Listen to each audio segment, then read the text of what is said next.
அம்மனுக்காக நாம் நாடகத்தை நடத்தி வருகிறோம் இல்லையா?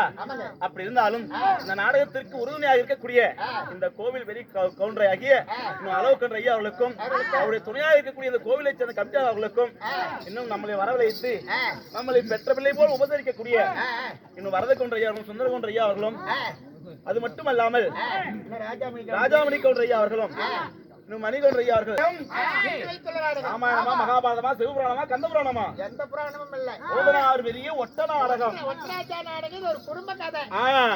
இந்நாடகத்தை அரங்கேற்றம் செய்து வைத்திருந்தாலும் இந்நாடகத்தில் நான் யார், எனது வெயிலான என்ன மட்டுமா என்ன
என்னுடைய பெயர், நான் எங்கே வசித்து வருகிறேன், என்னுடைய நாடோ வடக்கே வெகு தூரம் வட மதுராபுரி தேசம்.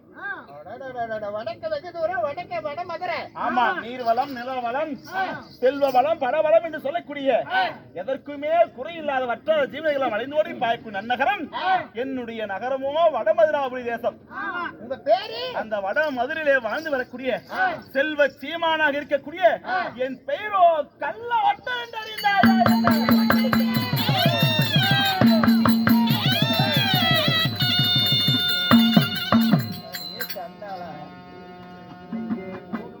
ரெண்டு மணி ஒரு மணில இருந்தே பூரா ஒட்டமுட்டாரே பூரா புடிச்சாங்க. மகாராஜா? நான் மகாராஜா இல்லப்பா, நான் யார்?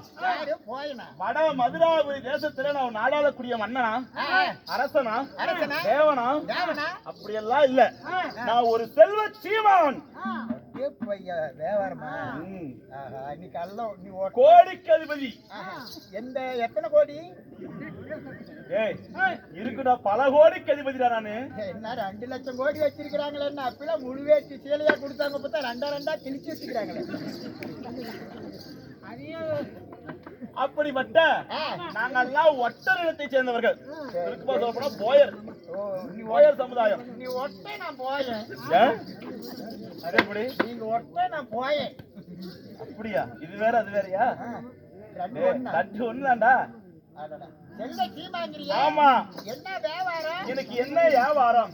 நான் யாருக்கு மகனாக பிறந்து இங்க வாழ்ந்து வருகிறேன். இந்த வடமதுராபுரி தேசத்துல என்னுடைய தந்தையாரோ வஜ்ரபோயன், என் தாயா இந்திராணி, இருவருக்கும் பிறந்த என் பெயர் கள்ள ஒட்டன்.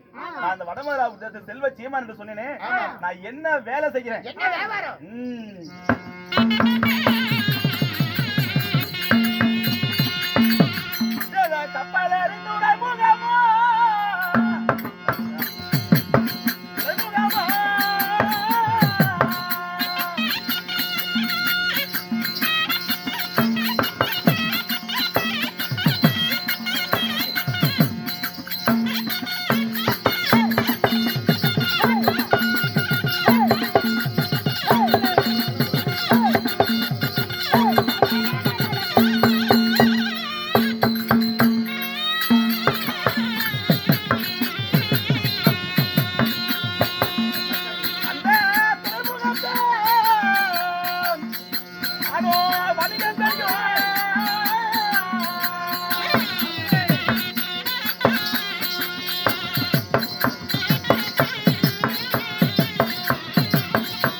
அறிந்தாயா என்ன?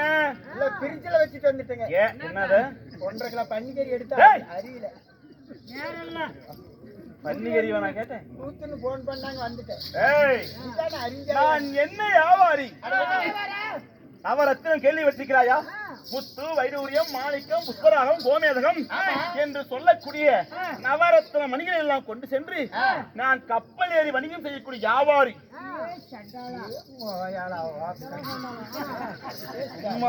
எங்க ஆயால பெரிய வியாபாரிப்பா. அட முத்து, வைடூரியம், புஷ்பராகம், மாணிக்கம், மரகதம் வண்டி எல்லாம் கல் வியாபாரம் என்று பூரா கல்லுக்கா? கல் வியாபாரம் தான்.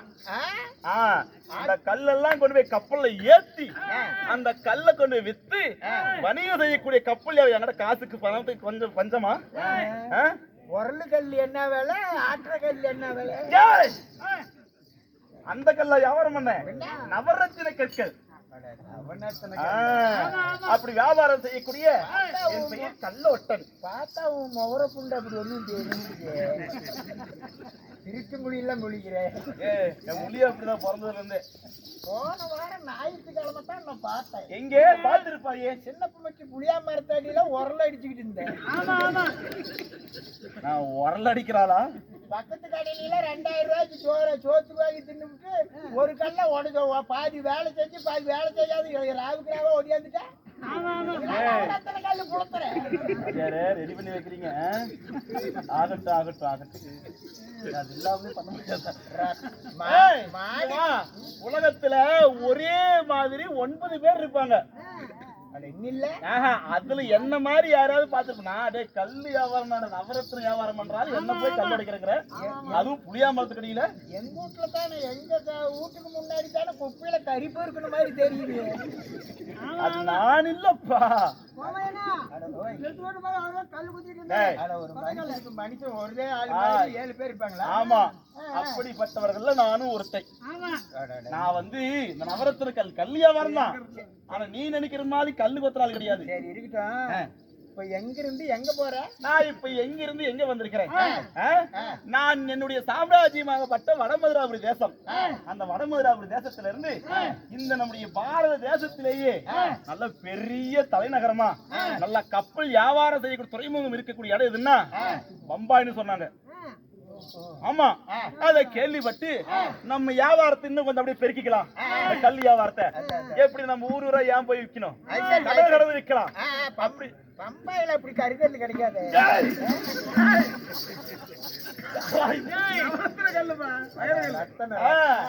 அந்த கல்லை கொண்டு போய் பம்பாயில வித்து வியாபாரம் பண்ணா இன்னும் நல்ல வெளிநாட்டு வியாபாரம் பண்ணான்னு சொல்லி பம்பாய் போனேன். பம்பாய் போய் பார்த்தா பம்பாய் நான் இருக்கிற இடம் எங்க வீட்டு பொடக்காளிக்கு சமண்டா.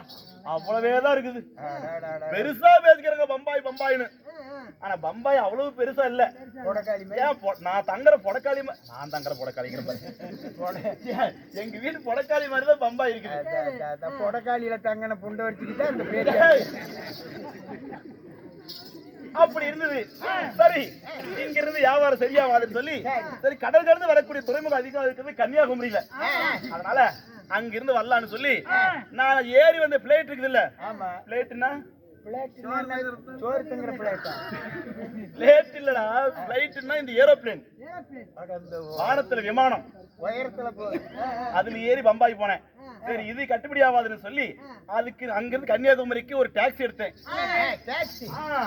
டாக்ஸி எடுத்து நேரா மெட்ராஸை தாண்டி வந்துகிட்டே இருந்த பாரு மேல்மருவத்தூர் வந்துருச்சு.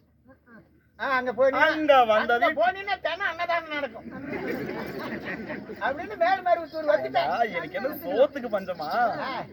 பெரிய பணக்கார கோடீஸ்வரன், சோத்துக்கா பஞ்சங்கிற? அப்படியே பேங்க்ல அப்படி கட்டி கட்டா அப்படி குமிச்சு வச்சிருக்கிற பணத்தை. பேங்க்ல பணம் தான், நீ போட்ட பணம் இல்ல. பேங்க்ல பணம் இருக்கு, ஏன் இல்லையா? கவர்மெண்ட் நோட்டு அங்க கிடைக்காது. கட்டக்கத்தையா என்னுடைய பணம் தான்ப்பா. அப்படி நான் அங்கிருந்து வந்த பாத்தியா, நான் வந்த டாக்ஸி அந்த மேல்மருவத்தூர் பக்கத்துல வந்து பஞ்சராயி போச்சு. என்னடா பண்ணுவேன்? நம்ம கன்னியாகுமரி போகணுமே கப்பல்ல ஏத்தி விடுறதுக்கு. அதனால கல் ஏத்தி விடணுமேனு சொல்லி நான் மனக்கவலைப்பட்டு கொண்டு அவத்தையே இருந்தேன்.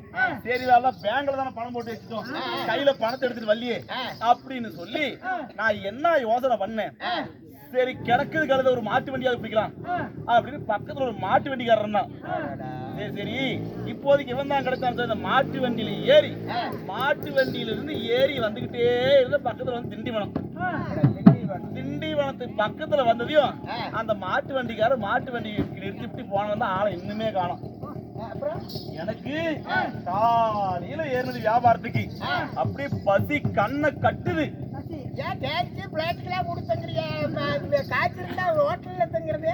ஏய் காசு இருக்குது பையில இல்ல கையில இல்ல பேங்க்ல போட்டு கட்ட கட்ட. அதனால பேங்க்ல ஏடிஎம் விட்டா வராது.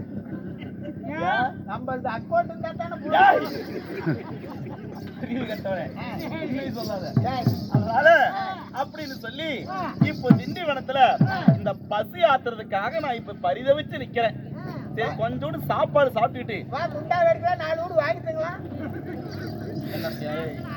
வெளிச்சுட்டுரும் பாத்துக்க. நான் குண்டா வாங்கி திங்கிறாளா கையிலே வாங்கி தின்னு. அதனால இப்போ பசிக்காக இங்க ஏதாவது சத்திரம் இருந்தா ஆபத்துக்கு பாவம் இல்ல. நம்ம போய் ஒரு சாப்பாடு சாப்பிட்டுட்டு அதன் பிறகு மீதி வேலை கப்பல் வியாபாரத்துக்கு போலாம்.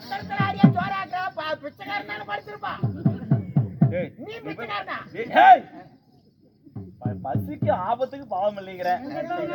காசு வேற கையில் இல்ல. கையில் இருக்கிற காசு எல்லாம் இப்ப நான் கன்னியாகுமரிக்கு போயிருவேன். கன்னியாகுமரிக்கு போய் அங்க கப்பல் திரும்புறது என்ன அங்க பாத்துக்க என்னோட காசு பணம் சொத்து சோகம் அங்க அப்படியே மாறி மாறியா கட்டி விட்டுருக்கிறேன். பணம் கையில வச்சிருக்கிற மோர புண்டையும் வெறுங்கையோட இருக்கிற மோர புண்டையும் எனக்கு தெரியாத செத்தாட்டு மொழி முடிக்கிறேன். நான் உள்ள வச்சிருக்கிறேன்டா ஏடிஎம் கார்டு உள்ள மிஷின் இல்ல பக்கத்துல என்ன உள்ள விட்டு உருவி விடுவேன் புழுல பொருள். அதனால பக்கத்துல ஏதாவது சத்திரம் இருக்கு நான் தொலை பார்க்கலாம் போய் பார்க்கலாம்.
கம்முன்னு அங்கேயும் இங்கேயும் தொலைவறதுக்கு ஆ, தாய்மார்கள் எத்தனை பேர் உட்கார்ந்துருக்காங்க. ஆமா வெக்க தொட்டு கேட்டுதான் எனக்கு தெரியாத சத்தத்தை அழகா கண்டுபிடிச்சிட்டேன்.